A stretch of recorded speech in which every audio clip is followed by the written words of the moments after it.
New video देखने के लिए चैनल को अभी सब्सक्राइब करें। धन्यवाद।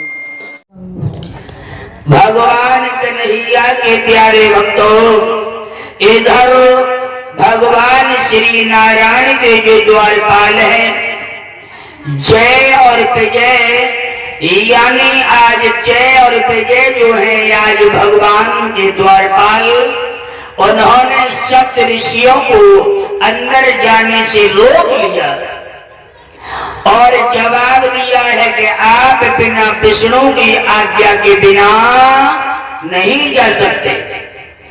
इधर जब सप्त ऋषियों ने जब ये देखा कि जय और विजय ने हमारा अपमान किया है, हमारा तिरस्कार किया, उसी समय ऋषियों को क्रोध आ गया और कहने लगे, सुनो जाओ, तुमने हमारा अपमान किया है, हम तुम्हारे लिए ये श्राप दे रहे हैं कि तुम 3 जन्म तक राक्षस बनोगे। इतना श्राप जैसे ही विष्णु जी के द्वारपालों ने सुना, कहने लगे, प्रभु हमें क्षमा कर दीजिए, हमसे भूल हो गई।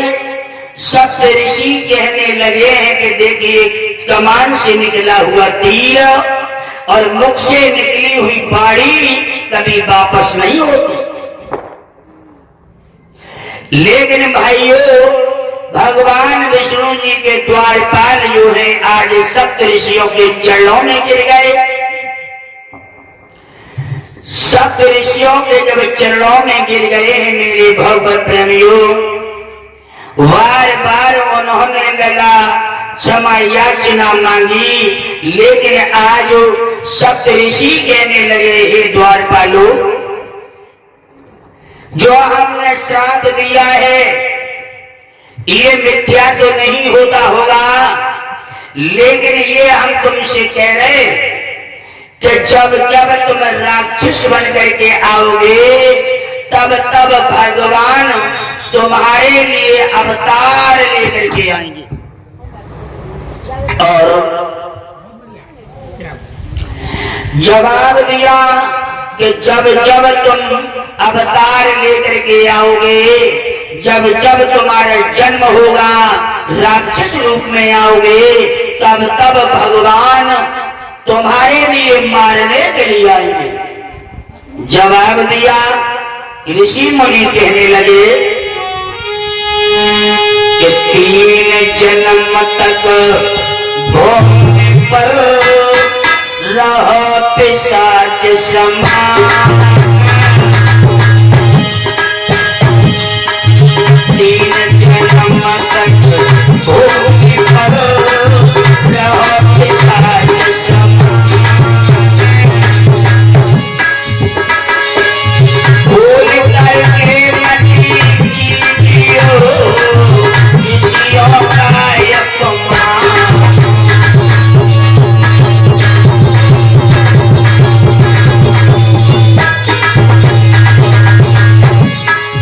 भूल करके मत कीजियो ऋषियों का अपमान।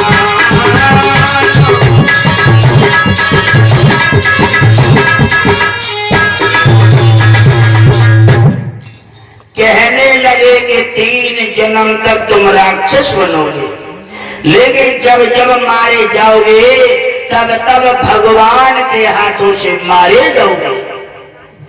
इतना कह करके आज लगा सप्त मुनि जो है आज चले गए, भगवान के दर्शन किए।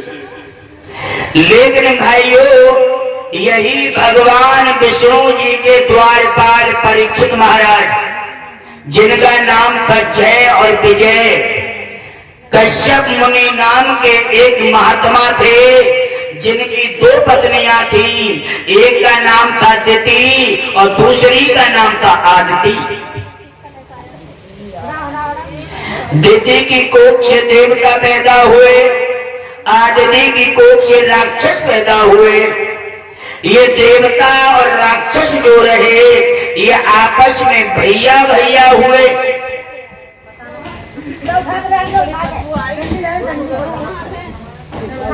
भाइयों क्या है,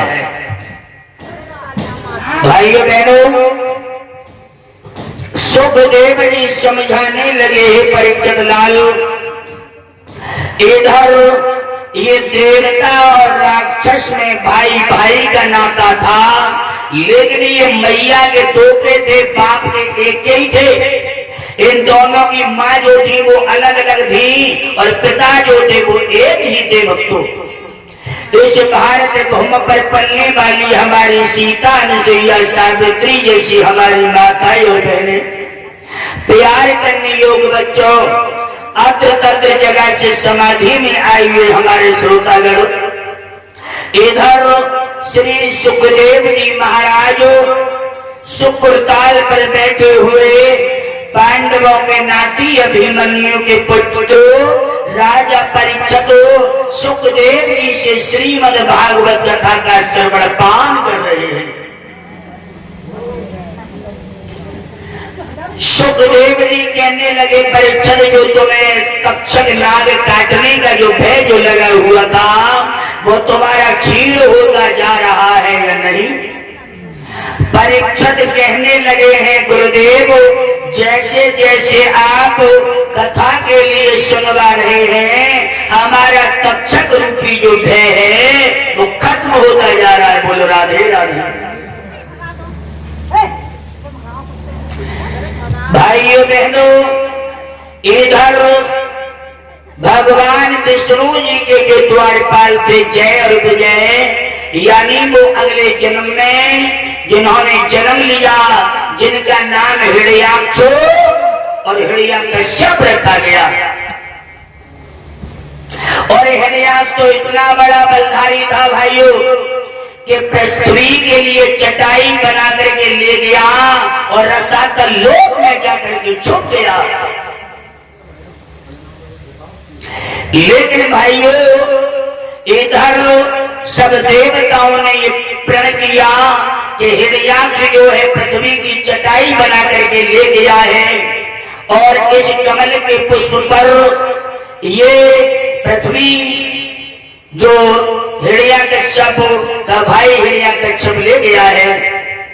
लेकिन हिरण्याक्ष का जब तक वध नहीं होगा तब तक ये पृथ्वी माता को आजाद नहीं करेगा। इधर उसी समय आज उन्होंने क्या किया, भगवान श्री नारायण का ध्यान रखा और नारायण का ध्यान रखा है तो नारायण भगवान बराह का रूप धारण करने के बाद आज उस हिरण्याकश्यप के भैया हिरण्याक्ष से मल्ल युद्ध हुआ।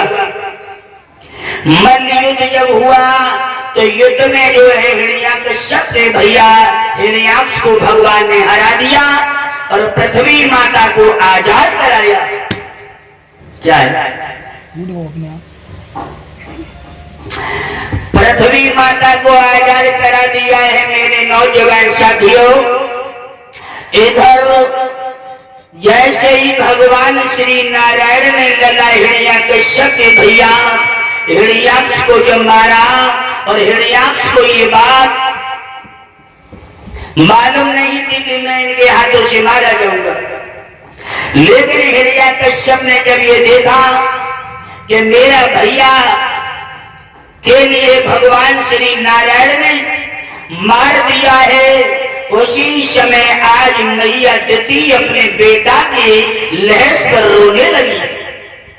हिरण्याकश्यप कहने लगा, मां तुम रो नहीं, जैसे विष्णु ने मेरे भैया हिरण्याक्ष को मारा है, मैं उसी विष्णु से एक दिन बदला अवश्य लूंगा।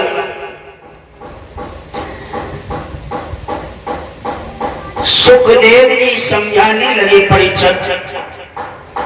इधर हिरण्याक्ष का दाह संस्कार किया गया और धीरे धीरे समय व्यतीत हुआ तो हिरण्याक्ष का भाई हिरण्याकश्यप अपने मन में विचार करने लगा, अब मैं क्या करूं जो भैया हिरण्याक्ष का बदला ले पाऊं। और हिरण्याकश्यप क्या बोला है,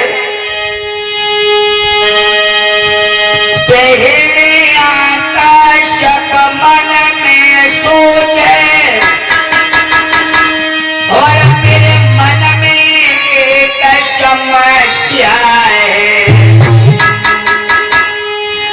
विष्णु से बदला पाने को, विष्णु से बदला पाने को गाए ब्रह्मा जी तपस्या है।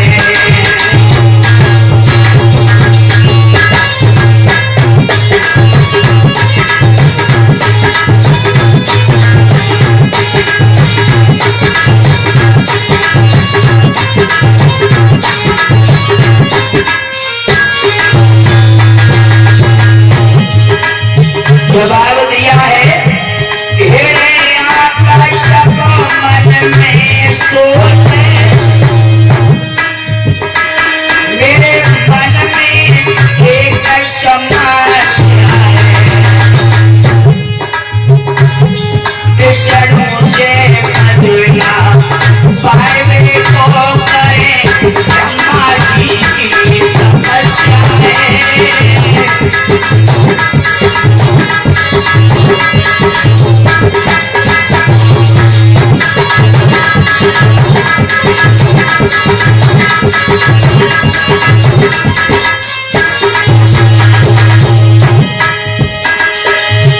लला मेरी धीरे धीरे कथा लगाई आगे को बढ़ रही है, मेरी धीरे धीरे कथा लगाई आगे को।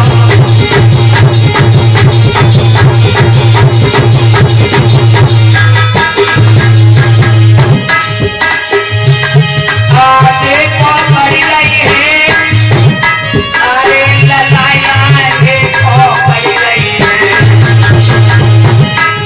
मेरी धीरे धीरे कथा लगाई आगे को बढ़ रही है,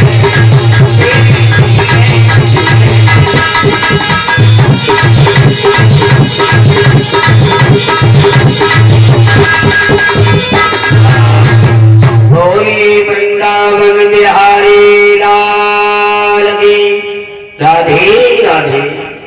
भाइयों, सुखदेव जी समझाने लगे परीक्षक, इस प्रकार से हिरण्यकश्यप ने ये प्रण किया है कि अपने भैया का बदला उस विष्णु से, सही बोल रही हो, उस विष्णु से जभी ले सकते हैं, पहले हम ब्रह्मा जी की कठिन तपस्या करेंगे और ब्रह्मा जी से अमर वरदान मांग लेंगे, और जब ब्रह्मा जी हमको अमर वरदान जब दे देंगे तो अपने भैया का बदला उस विष्णु से अवश्य लूंगा। ये मन में विचार किया है। आज हिरण्यकश्यप ने सुखदेव जी कथा को सुना रहे हैं, राजा परीक्षित जी भागवत कथा को सुन रहे हैं, लेकिन इधर जब ब्रह्मा जी की तपस्या करने के लिए हिरण्यकश्यप जब चला तो ये बात जो है भाइयों बहनों बृहस्पति देव को मालूम पड़ गई। और बृहस्पति देव कौन थे?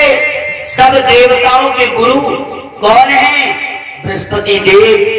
जो माताएं बहनें अगर बृहस्पति की पूजा करती हैं, जो बृहस्पतिवार का व्रत उपवास रखती हैं, उनके प्रति सभी देवता प्रसन्न होते हैं, क्योंकि बृहस्पति देव सब देवताओं के गुरु हैं। बोलो राधे राधे।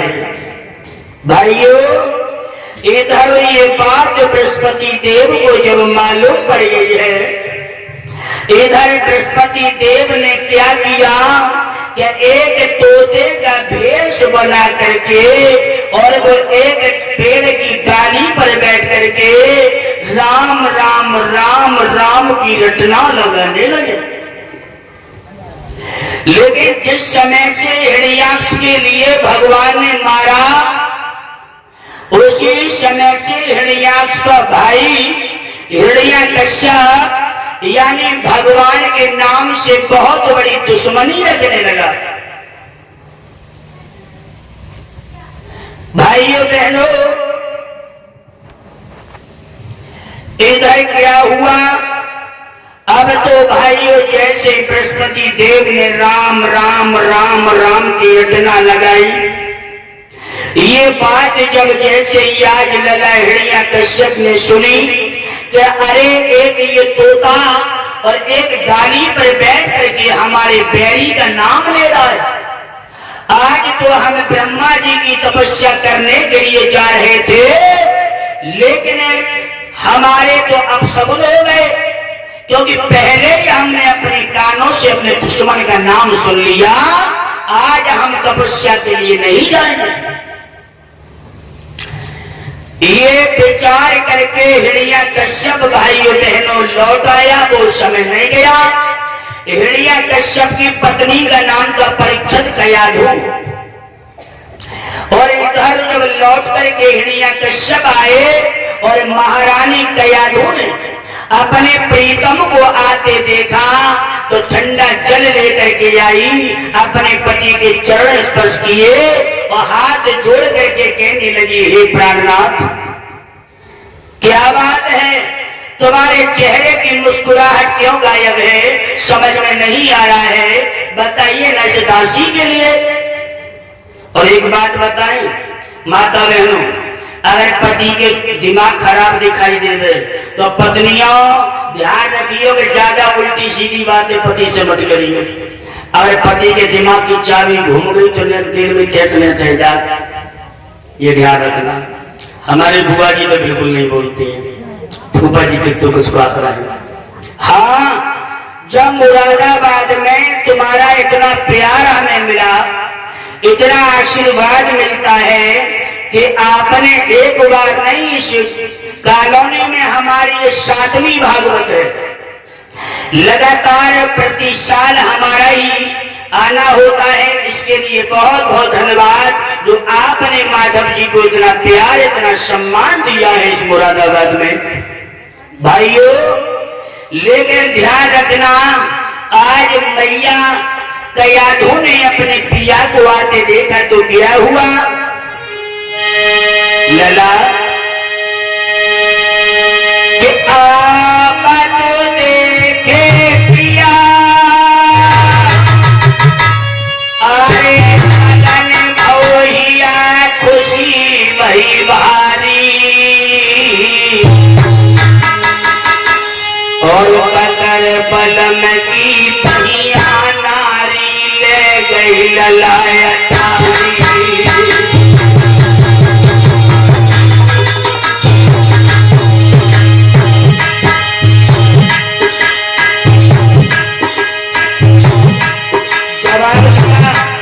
महारानी कहने लगी, क्या बात है पिया, आज तुम्हारा चेहरा बड़ा मुरझाया हुआ नजर आ रहा है।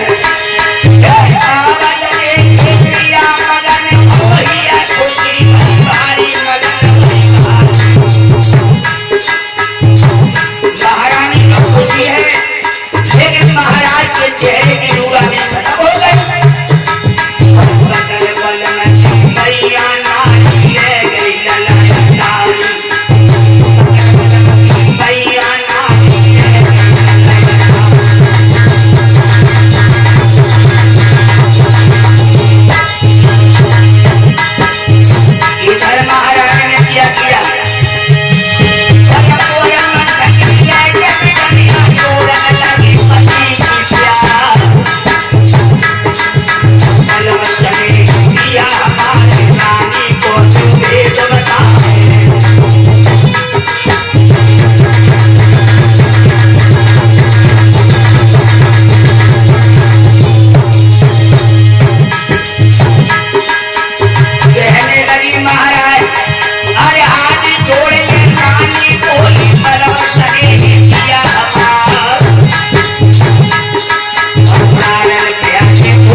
जवाब दिया महारानी, कहने लगी, प्राणनाथ क्या हुआ, रोजाना तुम बड़े मुस्कुराते हुए आते थे, आज कौन सी मुसीबत आ गई।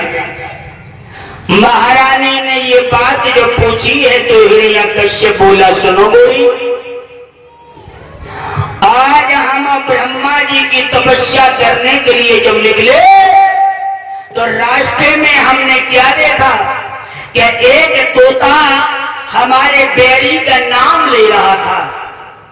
तो हमने ये सोचा कि आज का दिन हमारा बेकार चला गया, क्योंकि रास्ते में ही ये तोता हमारे बैरी का नाम हमें सुना रहा है, आज हम नहीं जाएंगे।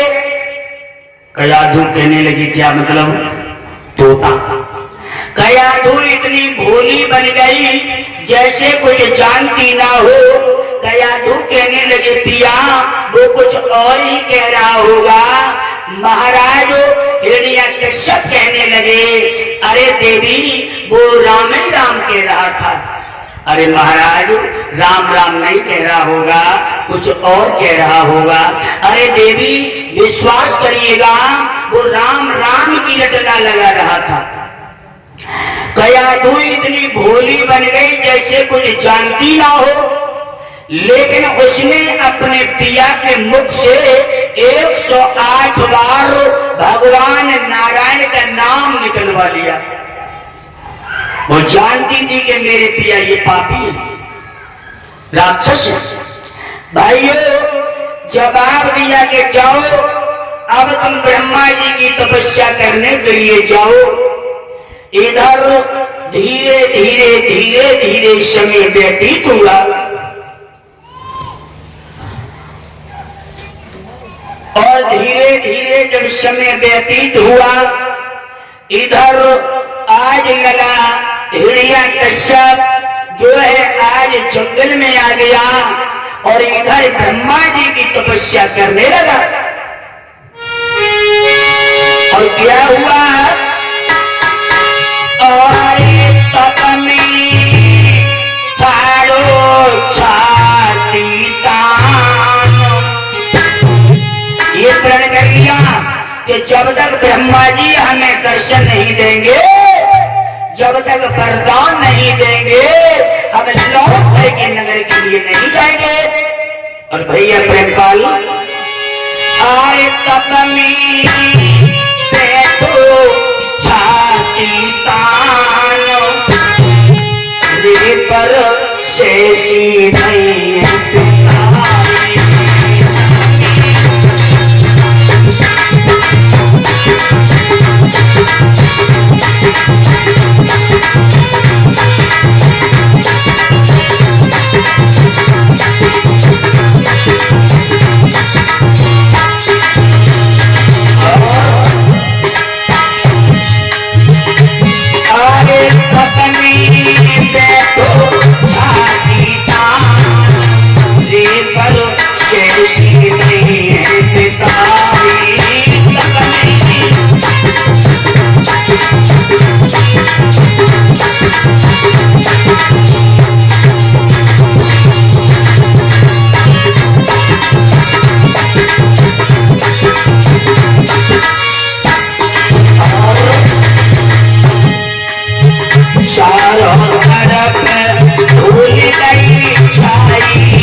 तपस्या की।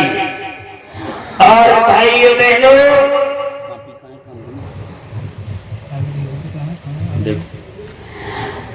इधर और ये श्रीमान हमारे ओमपाल सिंह चौहान साहब ये 20 रुपया भगवान के चरणों में भिजवा रहे। ठाकुर जी महाराज इनकी सभी मनोकामना पूरी करें। जय जयकार होती रहे, परिवार में सुख शांति हो, घर बार में सुख शांति हो। 50 रुपये अरदास हमारी लगा दो, 50 की। और ये 101 रुपया हमारे फूफा जी ये भगवान के चरणों में भगवान की कथा में दे रहे हैं। भगवान इनकी मनोकामना पूरी करे, जय जयकार होती रहे। और कहना है और परनिया हो गई और फूफा जी की माधव बैठे पूजा कसार।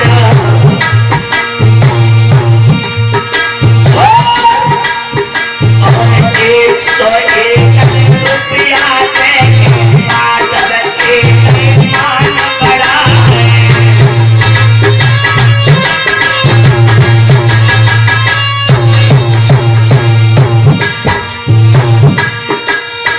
अरे तुम्हारे मान हमारे राखे, तुम्हारे रखे श्री भगवान।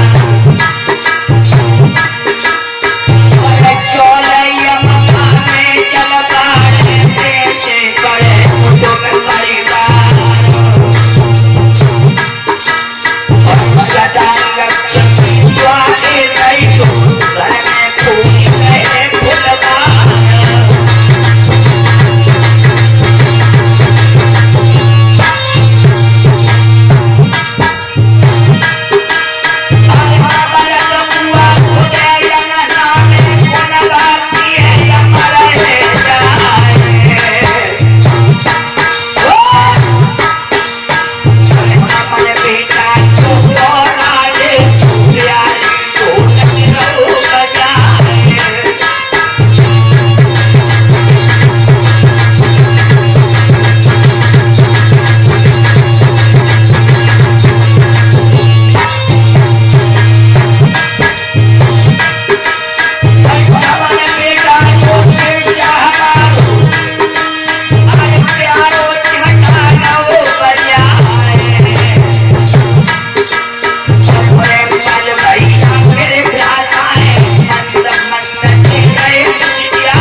भगवान की आ जाइए सी जगह कथा पर परीक्षित जी भागवत कहाँ चल रही है बताओ महाराज।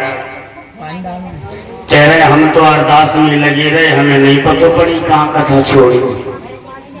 क्या बात है, हमारी दीदी ने बताया। यानी हिरण्यकश्यप आज ब्रह्मा जी के यानी तपस्या में लग गया और कहने लगा मैं जब तक लौट के नहीं जाऊंगा, जब तक मैं ब्रह्मा जी से अमर वरदान नहीं पालूंगा। बोलो राधे राधे। भाइयों राधे राधे जोर से बोला करो, राधे राधे बोलने में कोई टैक्स नहीं लगता है। हाँ मैया बहनों भाइयों, राधे राधे बोलने में तुम्हें शर्म आती है और अभी चौराहे पर डीजे लग जाए तो हमारी माताएं बहनाबाद में कलश यात्रा हो रही तो जय तो देखने गए हम कलश यात्रा में कि कितना गीत गावेंगे और कितना नाचेंगे। हाँ लला हमारी एक दीदी हती माई गुमसानी वाली बकरी भांगड़ा बजा भांगड़ा भांगड़ा बजा भांगड़ा। तो ध्यान रखना वहां पे तुम्हें शर्म नहीं लग रही, लेकिन भगवान की कथा में शर्म लग रही है। देखिए भगवान की कथा में शर्माया नहीं जाता। तालियां जोर से बजाया करो और हरि का कीर्तन जोर से गाया करो। ये भगवान की कथा सुनने का बड़ा सौभाग्य है प्राणी का। कहते हैं कि जापे कृपा राम की हुई और तापे कृपा करे सब कोई। जिस पर भगवान की अनेक प्रकार की लीलाएं होती हैं, असीम कृपा होती है, उसी को भगवान की कथा सुनने का सौभाग्य होता है। एक बात और याद रखना मैयाओं बहनों भाइयों, जिसने मनुष्य शरीर लेकर के अगर भगवान की कथा नहीं सुनी, सत्संग नहीं सुना, संतों का संगति नहीं की, हवन यज्ञ नहीं कराया, तो समझ लीजिए वो इंसान जिंदा हो करके भी मुर्दा के समान बताया है। क्योंकि गोस्वामी तुलसीदास जी ने रामायण में लिखा कि बड़े भाग मानस तन पावा और सुर तुर नभ सब ग्रंथन गावा। गोस्वामी जी ने ये क्यों नहीं लिखा कि बड़े भाग भैंसिया तन पावा या बड़े भाग बकरिया तन पावा, मानुष तन क्यों लिखा? क्योंकि मनुष्य के अंदर बुआ जी सोच क्रिया और सोच क्रिया दोनों होती है। भैंस अगर गोबर करे तो वो हाथ पानी नहीं लेती है। इंसान जब अगर शौच क्रिया के लिए जाए तो हाथ पानी लेता है, साबुन से हाथ धोता है, अच्छे कपड़े पहनता है, तिलक लगाता है और सुंदर पीतांबर डाल करके शुभ जानता है कि भगवान की पूजा साफ सफाई से होती है। इसलिए यानी मनुष्य के अंदर सोच क्रिया और सोच क्रिया प्रेमपाल भैया दोनों दी हैं। इसलिए मनुष्य का जो सौभाग्य है, मनुष्य का जो शरीर है, वो बड़े भाग से मिलता है। 83,99,999 योनि भोगने के बाद एक बार मनुष्य का शरीर प्राणी को मिलता है। और ये शरीर अगर तुमने व्यर्थ गंवा दिया तो फिर तुम्हारे लिए 84 लाख योनि में जाना होगा। और फिर भी ये मालूम नहीं कि तुम्हारे लिए मनुष्य का शरीर मिले या ना मिले। लेकिन इंसान लगा क्या है, जाने तो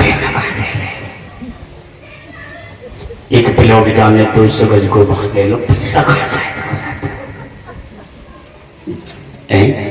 कामों करता नहीं मालूम पत मकानों ले रहे है, बच्चों को पढ़ाई रहे हैं और बढ़िया गाड़ी निकाल रहे एजेंसी से, यानी वो मेहनत कर रहा है और दूसरों वालों को चढ़ चढ़ के मरो जाए रहो है। ध्यान रखना, दूसरे की दौलत को देख करके आप चलो मत, उसकी बराबरी करो कि जितनी मेहनत ये कर रहा है और ध्यान रखना, दूसरे के धन से जलने से होता कुछ नहीं है, आपको उतना ही मिलेगा, भाग्य से बढ़कर और समय से पहले कुछ नहीं मिलता।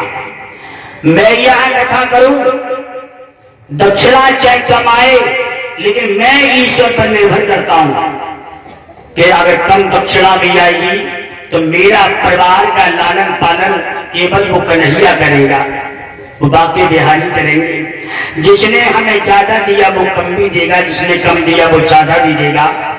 क्योंकि भाइयों, हमारे लिए जो भी है सारा फैसला भगवान के हाथों में छोड़ देना चाहिए कि हे कन्हैया, अब तेरे हाथ में हमारी नैया है, पार लगाने वाला केवल तू है। हम तो तेरे सेवक भी नहीं हैं, तेरी पूजा भी नहीं जानते, तेरी प्रार्थना भी नहीं जानते, हम तो केवल तेरे दास हैं।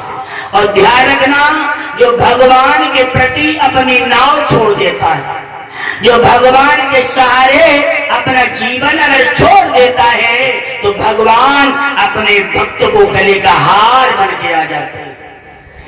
याद रखना, कथा में हाथ क्यों उठवाए जाते हैं बता दें, सुनो, इसमें भी रहस्य है छुपा हुआ। जिस समय 5 पांडवा परीक्षित महाराज मैया द्रौपदी के लिए जुआ में हार गए, दुर्योधन ने मामा शकुनी से ये कहा और दुशासन से ये कहा कैसे द्रौपदी को नग्न करा करके मेरी जंघा पे बैठा दो। लेकिन भाइयों, द्रौपदी के 5 पति बेचारे गर्दन नीचे डाले बैठे थे, कोई बात कहने वाला नहीं था, क्योंकि कहते कैसे पहले द्रौपदी को हार गए। लेकिन जितनी भी चाल थी ये मामा शकुनी की थी, मामा शकुनी ने जुआ कराया था। भाइयों, जब उस सभा में भीष्म पितामह भी बैठे हुए थे, 5 पांडवा बैठे हुए, बड़े बड़े बहादुर बैठे हुए, लेकिन द्रौपदी की लाज बचाने वाला कोई नहीं था, द्रौपदी की कहने वाला कोई नहीं था। द्रौपदी ने सोचा कि अब मेरी कोई लाज नहीं बचाएगा, तो द्रौपदी ने आज आंखों में आंसू भर के दोनों हाथ सभा में खड़े कर दिए, कहने लगी, हे बाके बिहारी कन्हैया, हमारे पति हमारे लिए जुआ में हार गए और हमारी लाज अब केवल तुम्हारे हाथ में है, चाहे हमारे लिए निर्वस्त्र करा दो, चाहे वस्त्रों से ढक दो। भगवान के कानों में आवाज गई, भगवान कहने लगे, द्रौपदी ने करुणा भरी आवाज से मुझे पुकारा। भगवान ने खड़ाऊ भी नहीं पहनी, भगवान दौड़े और द्रौपदी के साड़ी के पल्लू में समा गए। दूसरा जन साड़ी खींचने लगा, लेकिन साड़ी खींचते खींचते परेशान हो गया, लेकिन द्रौपदी के शरीर से वस्त्र नहीं उतरा, उसका बदन दिखाई नहीं दिया। सबके होश ठिकाने आ गए, तो उसी समय से भगवान ने ये कह दिया, हे द्रौपदी, तुम अबला बन करके तुमने हमारे प्रति हाथ उठाए और अपनी नाव हमारे सहारे छोड़ दी। जो भी भक्त अगर परेशानी में हो तो वो दुनिया वालों से मदद नहीं मांगे, वो केवल मेरा सहारा ले ले, वो केवल मेरा सहारा ले ले, उसकी नैया पार मैं लगाऊंगा। और जो मेरी कथा को सुनते, जो मेरे सत्संग में तालियां बजाते हैं, मेरे नाम का जयकारा लगाएंगे, मेरे नाम के हाथ उठाएंगे, मैं उनके सभी बिगड़े काम बनाऊंगा। बोलो राधे राधे। इसलिए भगवान कन्हैया ने द्रौपदी से कही कि द्रौपदी मैं तुम्हारा रक्षक हूं। और भगवान की लीला बड़ी अपार है। भगवान का कोई रंग रूप नहीं है, उसकी कोई मूर्ति नहीं है, उसका कोई नमूना नहीं है। वो पार ब्रह्म परमात्मा, वो निराकार है, जिसका कोई आकार नहीं। ये ब्रह्मा विष्णु महेश, ये तीनों देवता त्रिगुणी देवता हैं। ये हमारे लिए स्वर्ग तक ले जाएंगे, लेकिन मोक्ष तक नहीं ले जा सकते। जो शंकर जी की ज्यादा सेवा करता है तो उसे धन मिलता है, ये ध्यान रखो। लेकिन जो परमात्मा का जो नाम है, परीक्षित महाराज, परमात्मा का जो शुद्ध नाम है, जो असली भजन है, वो हमारे सदगुरु के द्वारा मिलता है। जो कि जुबानी न जुब्बियां चलती है, न जीभ चलती है, न दांत चलते हैं, न होठ चलते हैं। वो केवल श्वास के द्वारा भगवान का भजन होता है, जो कि निरंतर चलता रहता है। तो ध्यान रखना, क्योंकि भगवान की लीला अपार है।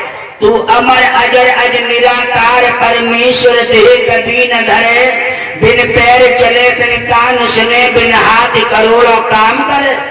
हाकिम तो सारी दुनिया का, तेरा हुक्म तो टाले न टले। जो दीन बंद तेरी याद करे, पल भर में भी भव सिंधु तरे। तू पिता है सब है पुत्र तेरे, भोजन दे सबका पेट भरे। रूप फूल बगिया का तू ही तू माली है, सो लीला तेरी अजब निराली है। एक बात और याद रखना, मांगना है तो भगवान से मांगो। रिश्तेदारों से अगर गरीबी आ जाए या पैसों की जरूरत हो जाए, तो रिश्तेदारी में या मेल मोहब्बत में कभी मत मांगियो। क्यों? क्योंकि मिलने वाला और रिश्तेदार तुम्हें जितने पैसे नहीं देगा, उससे कई गुना ज्यादा तुम्हारे घर की धूल छान देगा, कई गुना ज्यादा तुम्हारे लिए बोल कबूल बोल देगा। अगर मांगो तो मेरे कन्हैया, मेरे ठाकुर जी से मांगिएगा, वो ही हमारी आपकी रक्षा करेगा। माता बहनों, ये मैंने अपने मन में ये प्रण किया और मेरा आज तक का ये रिकॉर्ड रहा। आजकल कथा वाचकों को भगवान पर भरोसा नहीं। जैसे मैंने कल ही तुम्हें बताया कि मंदिर का पुजारी मंदिर में बैठा है और मंदिर में लिखा है कि अपने सामान की स्वयं रक्षा करें। तो इसका मतलब ये है कि पुजारी को भी भगवान पर भरोसा नहीं है। शाम को पुजारी जाता है तो देख रहा है कि इसमें 10-10 किलो के यानी पीतल के घंटे हैं, चांदी के मुकुट लगे हैं मूर्तियों पर। तो पुजारी 3-3 ताले लगा के जा रहा है। अरे जब पुजारी 3-3 ताले लगा के जा रहा है, पुजारी को भरोसा नहीं तो भक्तों को भरोसा कैसे होगा? है? तो ध्यान रखना भैयाओ, हमें भरोसा तो भगवान पे करना पड़ेगा। हमारे यहाँ से पुल पे तो कोई तारो वारो कचरा लग रहा हो, क्या कुंटल घंटा है सिगरी लगे चुका है। लेकिन एक बात और बता दें, भगवान के मंदिर में जो चोरी करता है, पता है उसका अंत कैसा होता है? ये भी याद रखो। हम क्या बताएं? और कहूं की बात छोड़ो, जाए मुरादाबाद में एक पीतल की मूर्ति चोरी हो गई एक बार कथा में। हाँ, पहली कथा में कोई मैया बहना अपनी हाथ में उठाए के मूर्ति ले गई, तो बताओ ऐसी ऐसी माता बहना। हाँ, लेकिन भाइयों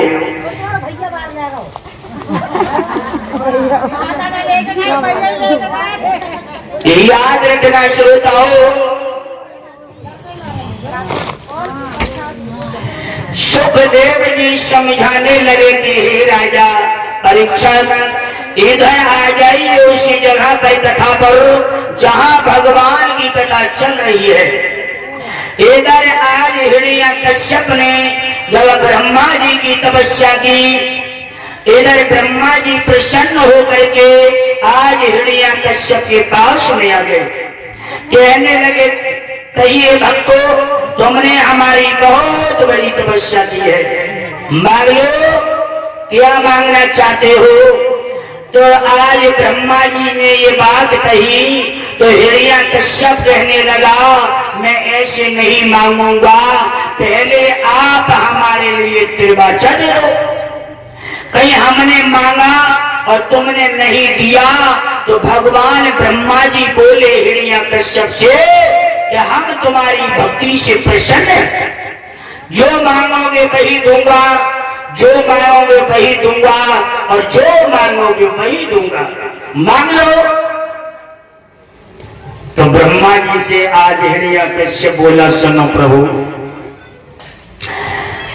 क्या हमें धन दौलत की कोई भी जरूरत नहीं?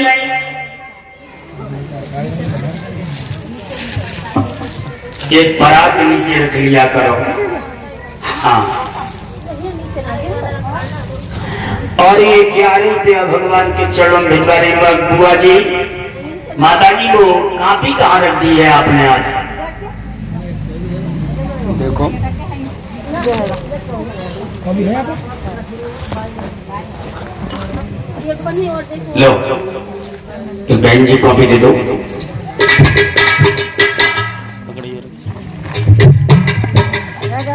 भगवान कन्हैया के प्यारे भक्तों, लेकिन याद रखना, जवाब दिया है कि हमें धन दौलत की कोई जरूरत नहीं।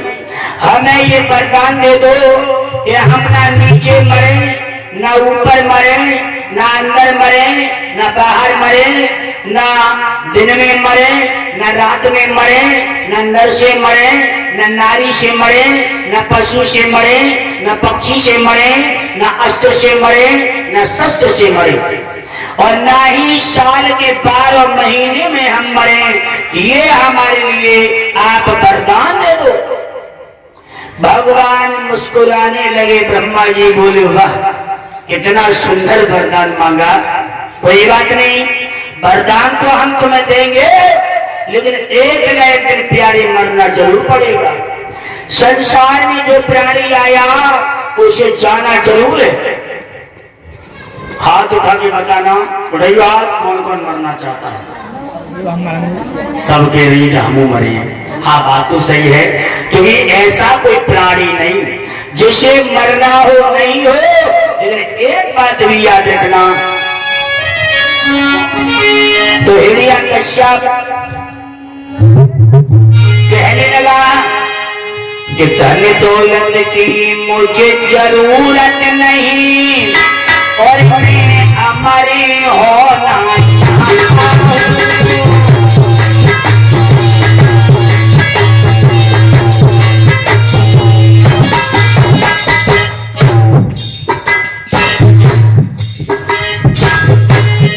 जवाब दिया, धन दौलत की मुझे जरूरत नहीं, परीक्षा में अमर होना चाहता हूँ। यही वरदान दे दो ब्रह्मा जी, मैं और कछु नहीं चाहता हूँ।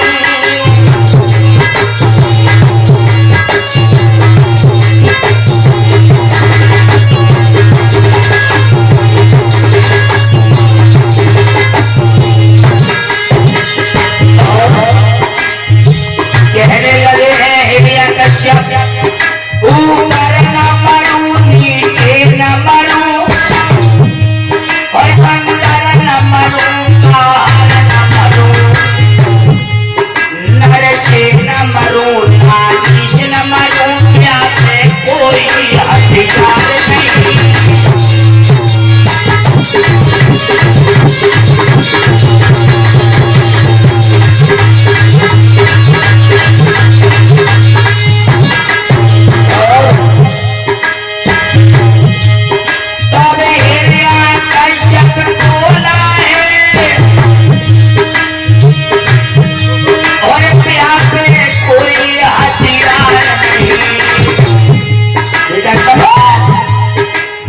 भोगे भोगने वो प्रभु ने चाहे कोई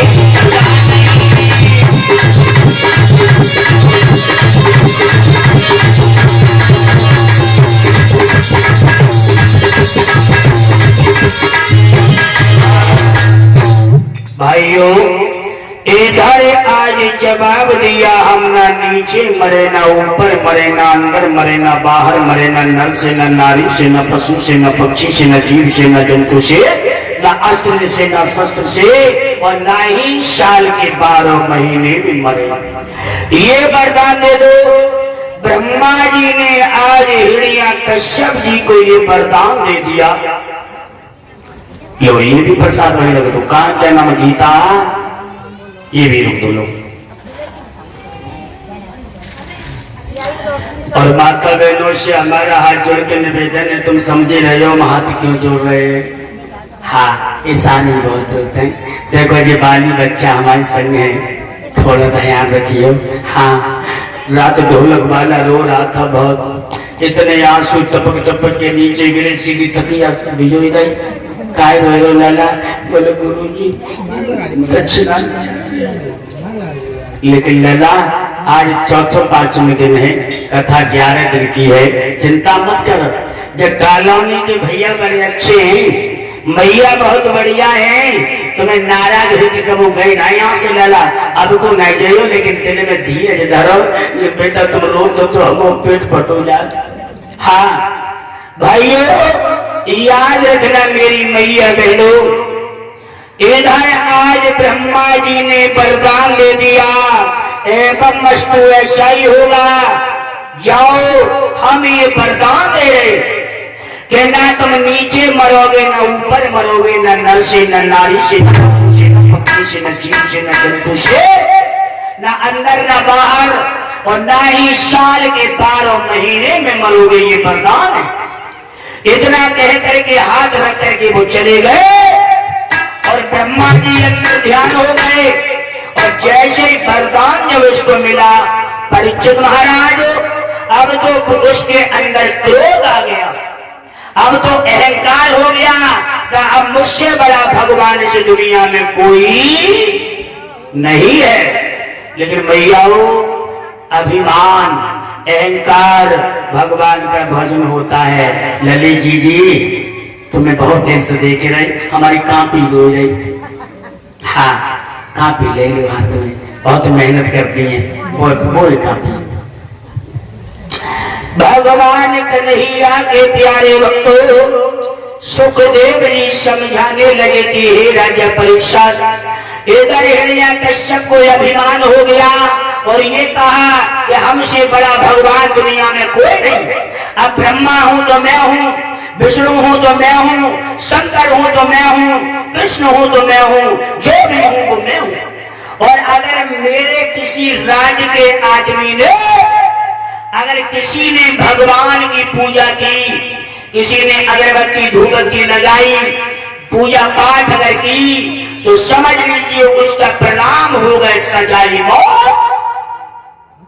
भाइयों, सारे नगर में हाहाकार मच गया, गौकशी होने लगी, महात्मा को लाठी डंडों से मारा जाने लगा, पाप होने लगा, अत्याचार होने लगा। लेकिन एक बार ध्यान रखना मैयाओ, जब जब पृथ्वी पर घोर अत्याचार होता है और तभी मेरे भगवान का अवतार होता है। यानी दुष्टों का विनाश करने के लिए भगवान भूतल पर आते हैं। भगवान का कभी जन्म नहीं होता, भगवान का केवल अवतार होता है। रामायण में भी कह रही है रामायण, भय प्रकट के पाला दीन दयाला कौशल्या हितकारी। यानी भगवान का कभी जन्म नहीं होता, भगवान कभी गर्भ से नहीं आते, भगवान का केवल अवतार होता है। बोलो राधे राधे। हकीकत में 5वें दिन आज मन लगाए कथा का। मतलब ये नहीं कि पंडाल पूरा भरा हो, पब्लिक तब हो, लेकिन सुनने वाले जब श्रोता होते हैं तो वक्ता का मन करता है कि कथा को अच्छी गति से कहे, ताकि, क्योंकि वक्ता का मन होता है जो सुनने वाले दर्शक प्रेम से सुने तब। लेकिन बहुत अच्छा आज हमें फीलिंग हो रहा है, बहुत बढ़िया आप लोग बैठे हैं, बहुत अच्छी कथा चल रही है। लेकिन भाइयों बहनों, इधर हाहाकार जो मचने लगा है, पाप अत्याचार जो बढ़ गया। लेकिन मेरी माता बहनों भाइयों, इधर उसी हिरण्यकश्यप ने क्या किया, परीक्षा अपने सैनिकों को ले जा करके यानी इंद्रासन पे चढ़ाई कर दी। और इंद्रासन पे जब चढ़ाई करती, लेकिन जहां पर तिब्बत है, तिब्बत का जो राजा है वो इंद्र है, जिसे स्वर्ग लोक कहा जाता है। देवराज इंद्र का सिंहासन छीनने के लिए हिरण्यकश्यप चला। देवराज इंद्र जो है बेचारा डर के मारे भाग गया, लेकिन भाइयों लेकिन कब्जा नहीं कर पाया। और कब्जा जब नहीं कर पाया, विमुख हो करके लौट आया। लेकिन अब तो लला घर आकर के हिरण्यकश्यप राजस्थान को चला गया। देवराज इंद्र ने ये देखा कि हिरण्यकश्यप हमारे इंद्रासन को छीनना चाहता है। भाइयों, उसी समय हिरण्यकश्यप की जो पत्नी थी जिसका नाम था कयाधु, यहाँ शास्त्री लोग केवल प्रहलाद का ही नाम बताते हैं भागवत में। लेकिन मैं एक बात आपको बता दूं, यानी हिरण्यकश्यप का एक ही बेटा नहीं था, अमन। ये लीड वीड तोड़ दिए तुम्हारी, हम काटो से काटिए, काटिए, लीड निकालो कान से, यहाँ करो, यहाँ कर दो मेरे बात। हाँ, समझदार हो आप, नाराज नहीं चाहिए, समझवाते बोले तो हमारा काम है, हम दूसरों को कह रहे हैं तो आपसे भी कह सकते हैं। हाँ, कोई बात नहीं। लेकिन भाइयों, लला अमन, अब एक बात बताओ बेटा, हिरण्यकश्यप के 4 बेटा थे और एक लड़के का नाम तो बताया है प्रहलाद, लेकिन 3 बेटों के नाम क्या क्या थे बताइए। प्रेमपाल भैया तुम बताओ। चमन, तुमने तो गुरुकुल में पढ़ाई करी है? हाँ, मुझे मालूम है, मुझे पता है, प्रभु क्षमा करना। एक बात बताएं, मैं आपका बच्चा हूं और देखिए फूफा जी आपने मुझे गोद में पाला है जब मैं छोटा था, बहुत छोटा, यानी मेरी बाल अवस्था थी। तो जिस समय ये मुरादाबाद भी नहीं आ पाए थे तो मैं इनके यहाँ भागवत करने जाता था, बहुत छोटी अवस्था थी। और मेरी छोटी अवस्था से ही ये मानना रहा है कि मैं भगवान के प्रति ज्यादा से ज्यादा प्रचार करने की कोशिश करूं। लेकिन हिरण्यकश्यप के एक ही बेटे का नाम कथावाचकों ने खोला, लेकिन हिरण्यकश्यप का एक बेटा नहीं बल्कि 4 बेटा थे, वो मैं आज बता रहा हूं। ये प्रहलाद जो था ये तो सबसे छोटा लड़का था। इनसे 3 बेटे हिरण्यकश्यप के और थे। एक का नाम था हाद, दूसरे का नाम था अनुहाद, तीसरे का नाम था संघाद और चौथे का नाम था प्रहलाद। हाद, अनुहाद, संघाद, ये 3 और हुए थे जो कि राक्षसी रहे। और प्रहलाद जो रहा था, जो सबसे छोटा था, वो भगवान का भक्त बना। बोलो राधे राधे। भाइयों, लेकिन ध्यान रखना, इधर देवराज इंद्र ने जब ये देखा कि कयाधु के गर्भ में बच्चा पल रहा है और अगर वो भी बच्चा हिरण्यकश्यप जैसा निकल आया तो हमारा इंद्रासन घपले में आ जाएगा।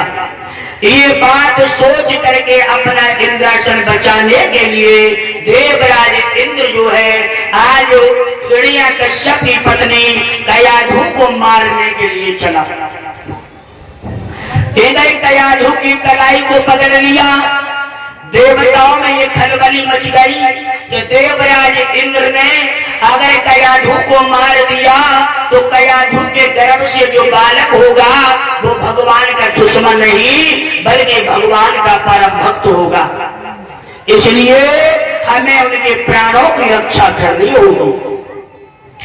भाइयों, देवलोक से देवताओं ने देव ऋषि नारद जी को भेज दिया। एक बात और बता दें, नारद जी कौन थे? चुगला, इधर की उधर करना, उधर की इधर करना, ये नारद जी का काम था। पहले जिसे नारद जी मिल जाते थे परीक्षा, जिसके साथ में नारद जी ने चुगली कर दी उसे भगवान के दर्शन हो गए। और आज के जमाने में ऐसा कोई मोहल्ला नहीं, ऐसा कोई सा गांव नहीं जहां में कम से कम 50 नारद जी से कम होए। भगवान क्यों ना मिलना है फिर महाराज? अब मैं बताऊंगा। ये सुराई तुम्हारे नीचे हो गई भाई, ऊपर करो सुनाई, जाओ जाओ। हम यही तो देखते हैं। बोलो गंगा मैया। जो बताओ भगवान कहाँ मिल रहा है? मैं बताऊंगा भाइयों, याद रखना, हमने आपके लिए बताया कि पहले के नारद और अब के नारदों में बड़ा फर्क है। पहले के नारद अगर चुगली करते थे तो चुगली के साथ साथ वो ज्ञान उपदेश देते थे। आजकल के नारद ऐसी चुगली करते हैं कि भगवान से नहीं तो सीधे जेल से मिलाई देते हैं। बोलो राधे राधे। इसीलिए भगवान नहीं मिल रहे, इसीलिए नहीं मिल रहे भगवान। लेकिन भाइयों, भगवान को मंदिर में मस्जिद में ढूंढ रहा है इंसान, लेकिन वो परमात्मा हर प्राणी के अंदर विराजमान है, लेकिन केवल सोचने की समझने की श्रद्धा है। एक बात बताए, कहते हैं पत्थर पूजे हर मिले तो मैं पूजूं पहाड़। पत्थर पूजने से भगवान नहीं मिलते। मेरा मानना ये है, मैं ये नहीं कह रहा हूं कि आप शिवलिंग पर जलना चढ़ाओ, मेरा मानना ये नहीं कि आप माता को मत मानो। मैं हर रोज यही उपदेश दूंगा कि देवी देवताओं को मानो, लेकिन देवी देवताओं को जब मानोगी तभी वो खुश होंगे जब तुम्हारे घर में सास ससुर और माता पिता खुशी है। उससे पहले कोई देवी देवता खुश नहीं होगा। बोलो राधे राधे।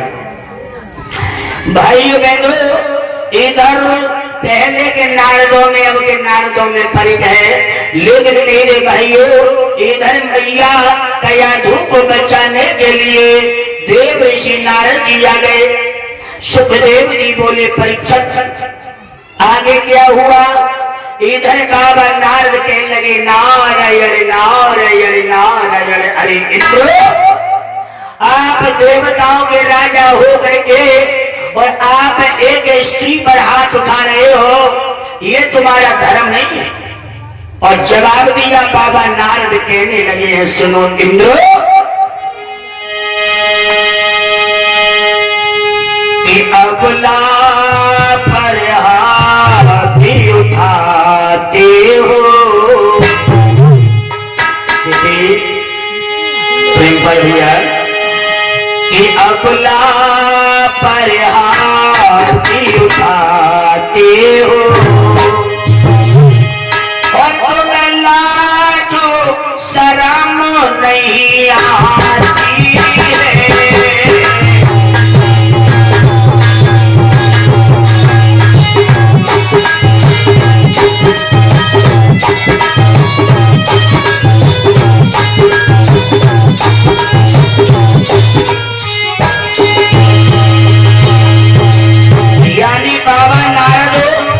इंद्र देवता से कहने लगे स्त्री पर हाथ उठाना ये देवताओं का धर्म नहीं है।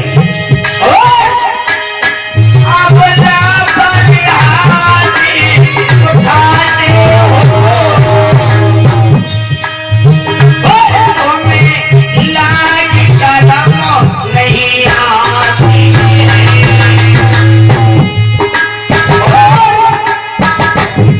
जवाब दिया तुम देवताओं के राजा,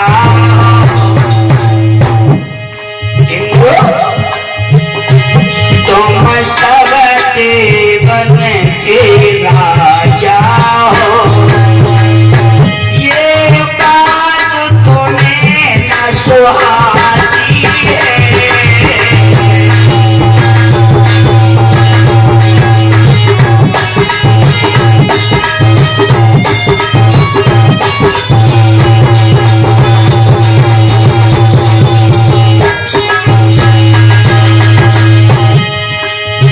भैया पीला ले लो नारद ने इंद्र समझाए गए। माधव पीला ले लो नारद ने।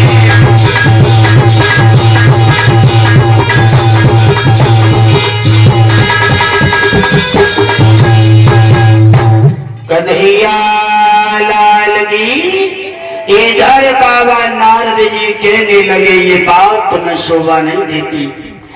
इंद्र कहने लगा है कि हिरण्यकश्यप ने हमारे इंद्रासन को छीनने की कोशिश की और अगर इस कयाधु के गर्भ में जो बालक है ये भी हिरण्यकश्यप जैसा नीच निकला तो हमारा इंद्रासन छिन जाएगा।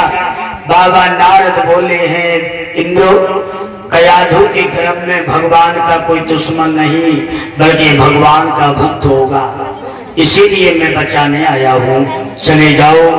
बाबा नारद ने इंद्र को विदा कर दिया और कयाधु के प्राण बचा लिए। बोलो राधे राधे। कयाधु के जब प्राण बचा लिए इधर इंद्र जो है चले जाते हैं और देव ऋषि नारद कयाधु को लेकर के वृंदावन में आ गए। वृंदावन में एक आश्रम है नारद जी का जिसका नाम है बद्री का आश्रम। कुछ दिन तक देव ऋषि नारद ने कयाधु को अपने आश्रम में रखा।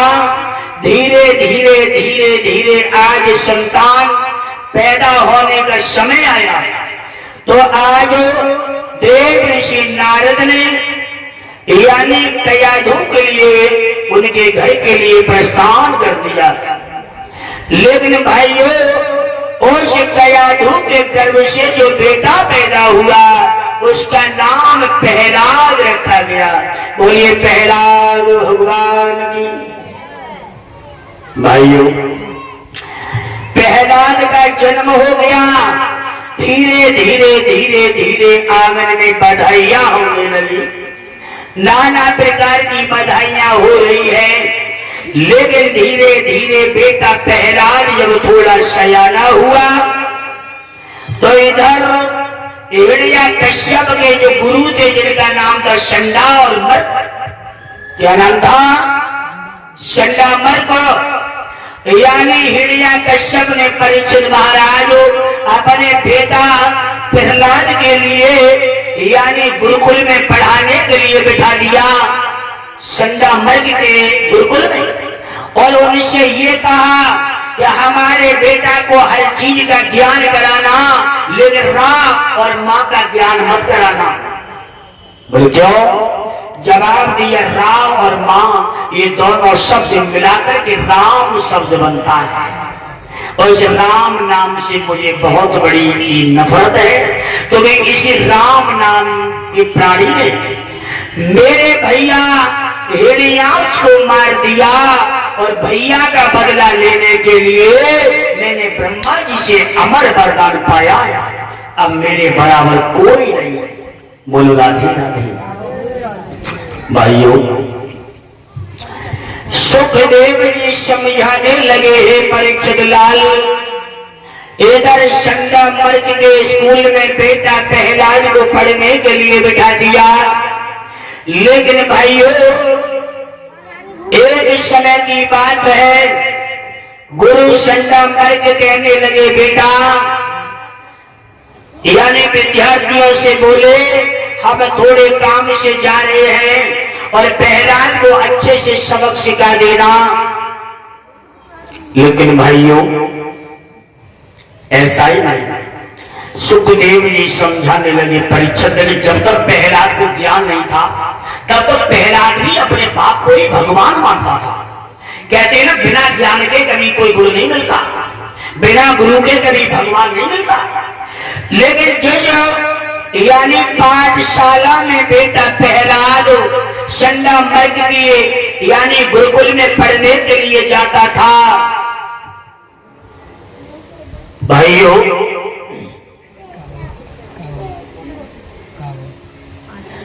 सुखदेव जी समझाने लगे कि हे राजा परीक्षित, और उसी समय क्या हुआ यानी जहां जिस रास्ते में होकर के प्रहलाद जाता था उसी रास्ते पर कुछ कुम्हारों की बाखें पड़ती थी। कुम्हार का काम होता है मिट्टी के बर्तन बनाना। माता जी राधे राधे। और भाइयों इधर क्या देखा है एक दिन प्रहलाद ने कि एक कुम्हारी मैया के अबा में लला बर्तन पक रहे हैं और धोखे से 4 बिल्ली के बच्चे उस अबा में जाकर के छुप गए। कुम्हारी मैया को ये पता पड़ा कि अबा में अग्नि जारी हो गई है, अगर ये बच्चे नहीं बचे तो हम पे बहुत बड़ा पाप लगेगा। लेकिन भाइयों, प्रहलाद जिस रास्ता से होके जा रहा था पढ़ने के लिए, तो प्रहलाद के कानों में रोने की आवाज आई और कुम्हारी मैया क्या कह रही है? लला अरे अबाढ़ी नारी कुम्हारी, ताली बजा के सब बोलो। अरे अबाढ़ी नारी कुम्हारी, रटी गई प्रभु को बैठी नाम हमारे